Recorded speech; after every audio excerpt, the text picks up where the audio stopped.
Tuesday, November 19th. Welcome to MarketFoolery. I'm Chris Hill. With me in studio, the highly caffeinated Bill Barker. Thanks for being here. Thanks for having me. Roku needs some cash. Kohl's needs a Christmas miracle. And one of our listeners, I think, probably needs some new footwear. We will get to all of that, but we're going to start with Home Depot. Third quarter for Home Depot, this was literally the profits beat by a penny, but revenue was lower than expected. Same-store sales was, I think, a full percentage point lower than expected. And you couple that with the fact that shares of Home Depot were at an all-time high, not a huge surprise that the stock is down about 5% this morning. Yeah, it seems like the message today was that the investments that they've been making into technology and initiatives to improve efficiency are taking longer to produce the benefits than was previously promised, which was to get about 100 basis points, 1% of improved profitability off of this investment. So far, they've realized about half of that. Still think they're going to realize all of it over time, through next year rather than all in this year. Additionally, as you pointed out, same-store sales is a company that is used to 5.5%, sometimes 6% same-store sales over the last half decade. So being more in the 3% range, not what the market wanted to hear. And again, you look at where the stock was, even with the drop today, the stock's up 30% over the past year. This is a business that's performing very well. So this, given the track record of Home Depot, I think if you're a shareholder, you're probably not too worried about this. This seems more like a speed bump kind of quarter. Yeah, well, they're a company that has produced phenomenal results by doing a lot of little things right, and they really haven't grown the store count. So they have increased profitability quite a bit over the last decade, and they really have done that without growing stores. So they're reliant on that same-store sales growth to supply most of the top-line growth.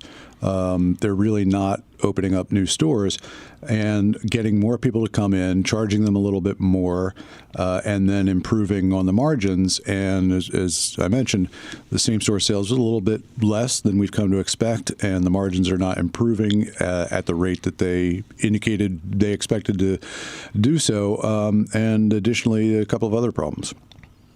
Let's talk about the other problems, because we were talking this morning. You had listened to the conference call, and you mentioned a retail metric with which was unfamiliar, and that was causing some problems for them, at least in the latest quarter.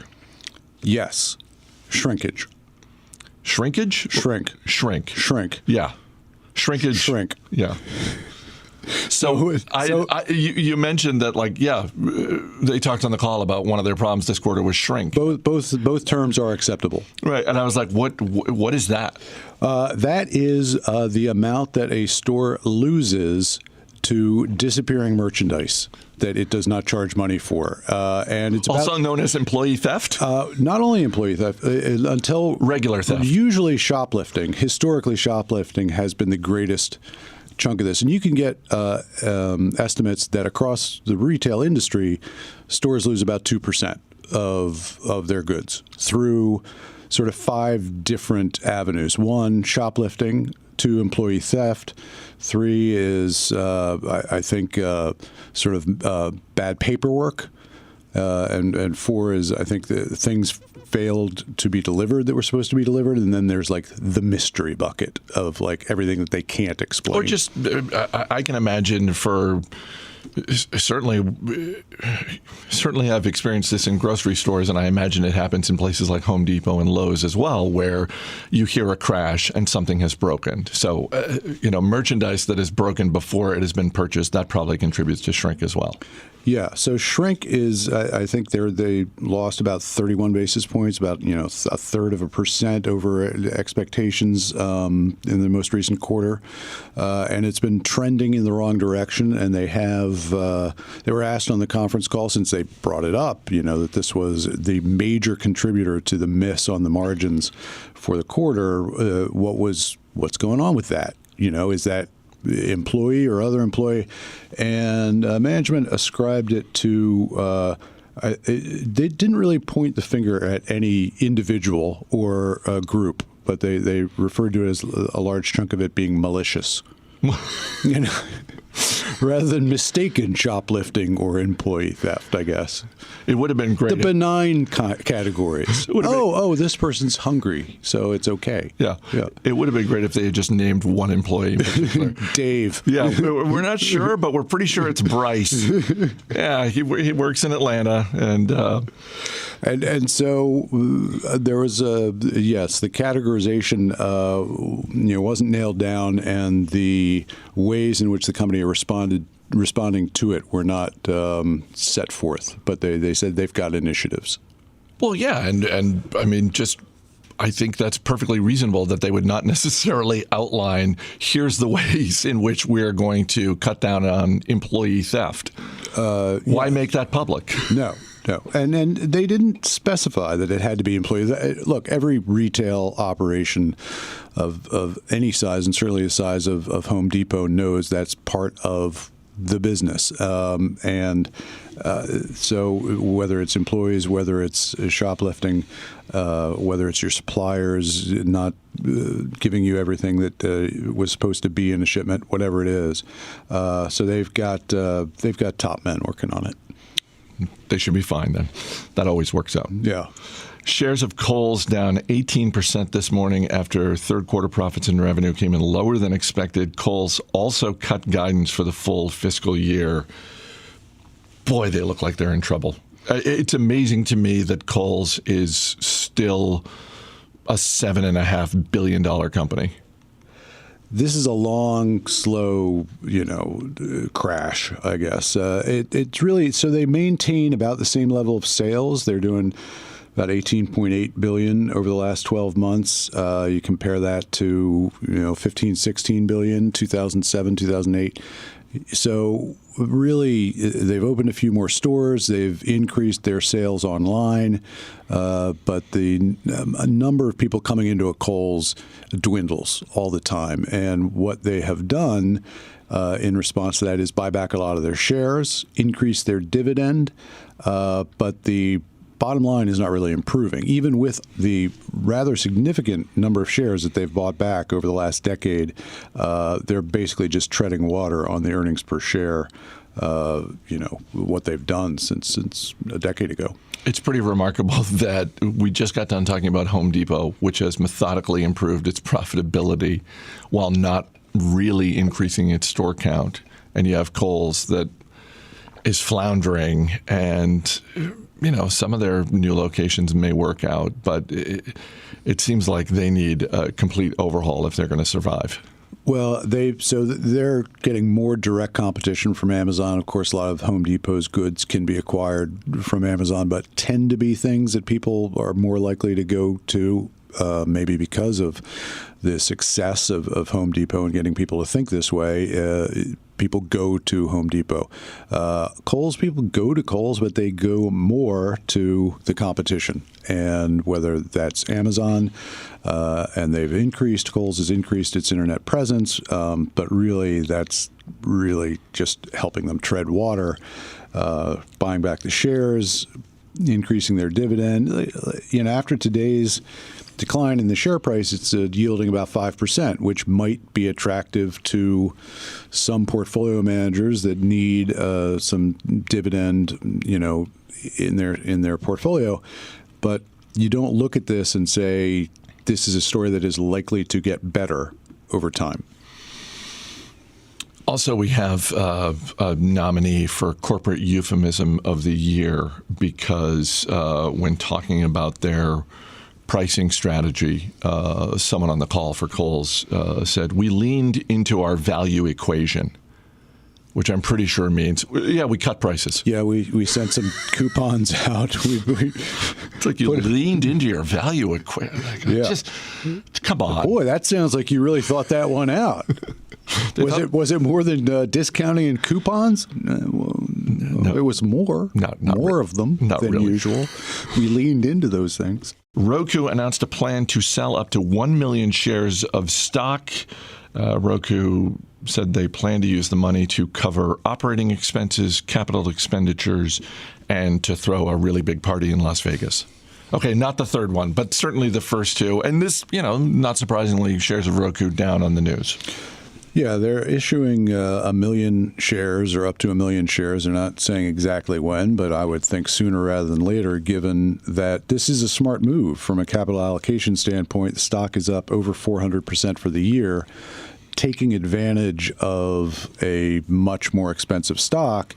And what is the dilution here? Well, 1 million shares is less than 1% of the outstanding shares. So they're trading less than 1% of the equity of the company for $150-some million.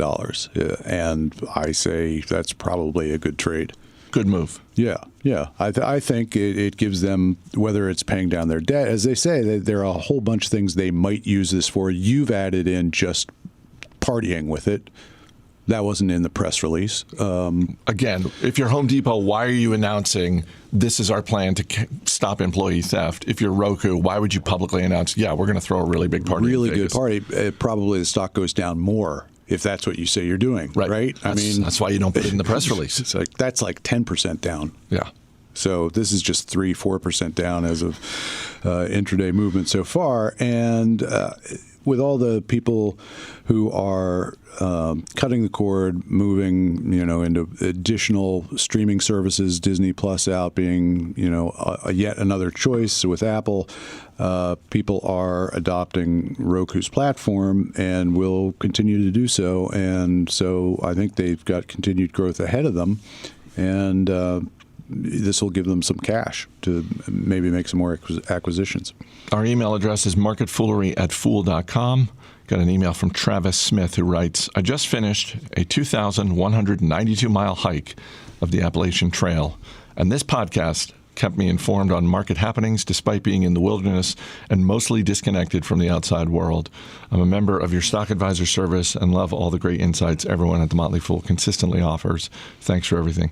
Thank you, Travis. Thank you for listening, and congratulations.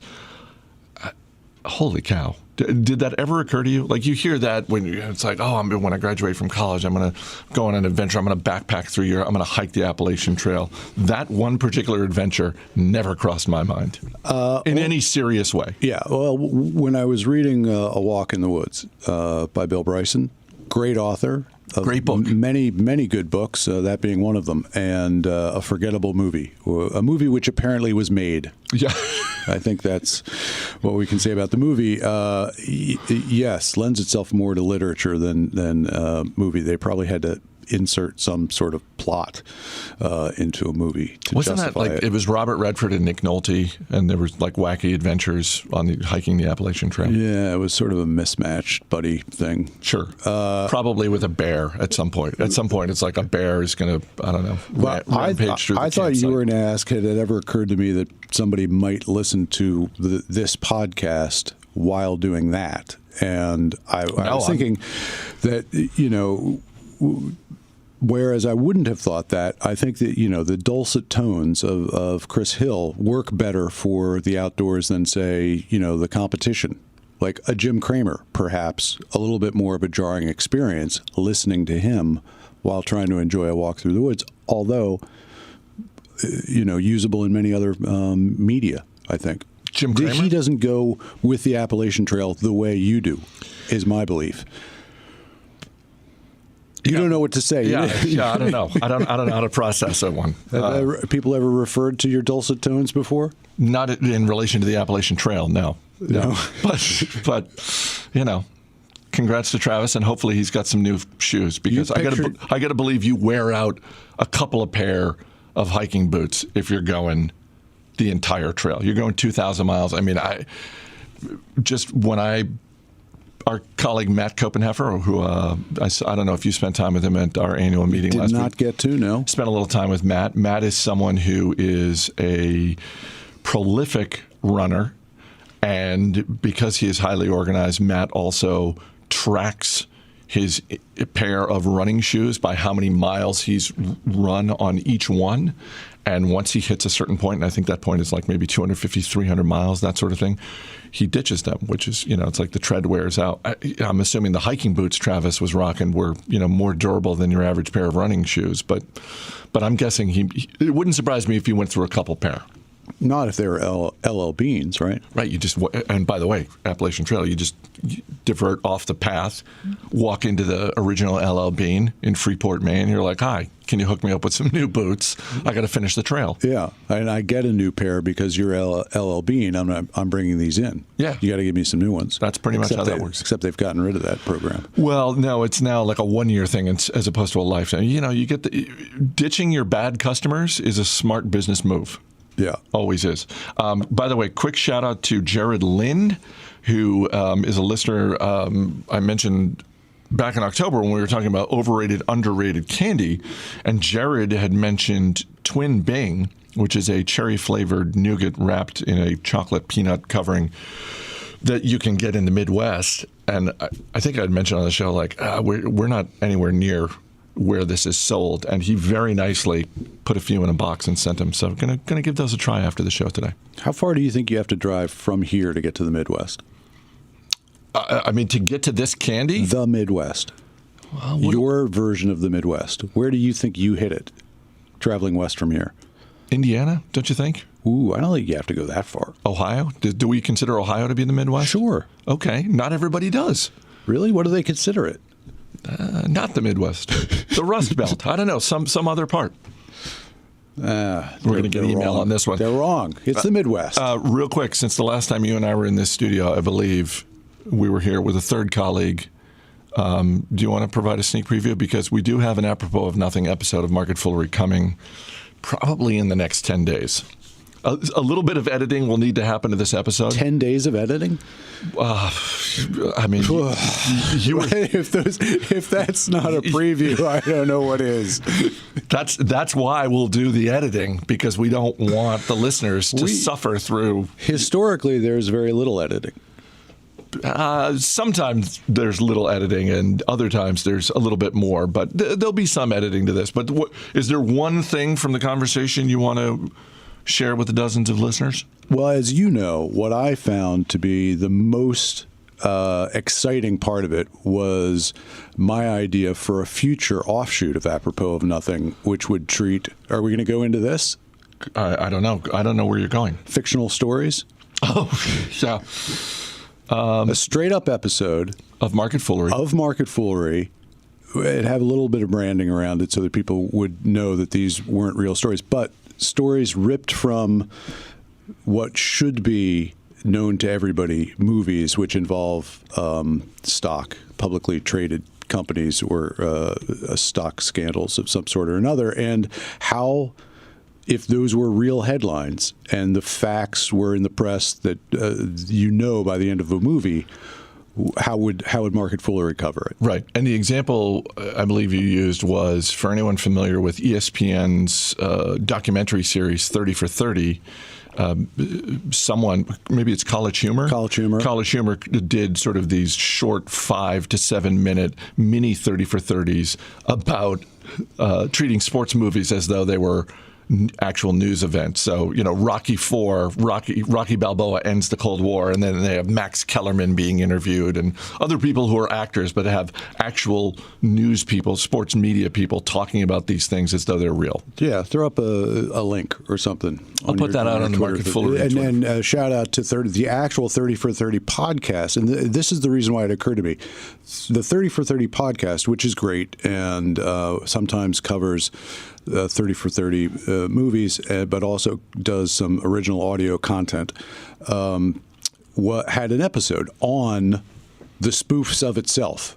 And it was a serious treatment of the spoofs. That's very meta. Very meta of itself, because, I think they respect the work that went into this and the direction that the producers who put them on College Humor and now have got some bigger gigs, and I think in part extend from that. And so there's a lot sort of behind looking at spoofs of yourself. And it occurred to me that if there was something that could be easily spoofed, it would be MarketFoolery. And who better to do it? Yeah, that might be a little. You don't want too anybody else to do it. Beat them to the punch, I say. That sounds tiring. That sounds like a lot of navel gazing for me, which I'm not interested in. No, it's all, but it would be humor. And look, if you're going to cover the way movies, which have on occasion, as part of the movie, had some stock manipulation, there is education to get from treating that as a real story and what we speculate would be the effect on the stocks from this kind of news getting out. And if there are any recommendations for movies to cover, we've got a few. MarketFoolery@fool.com. We're always open to feedback, including lambasting this episode. Bill Barker, thanks for being here. Thank you. As always, people on the program may have interest in the stocks they talk about, and the Motley Fool may have formal recommendations for or against. So don't buy or sell stocks based solely on what you hear. That's going to do it for this episode of Market Foolery. The show's mixed by Dan Boyd. I'm Chris Hill. Thanks for listening. We'll see you tomorrow.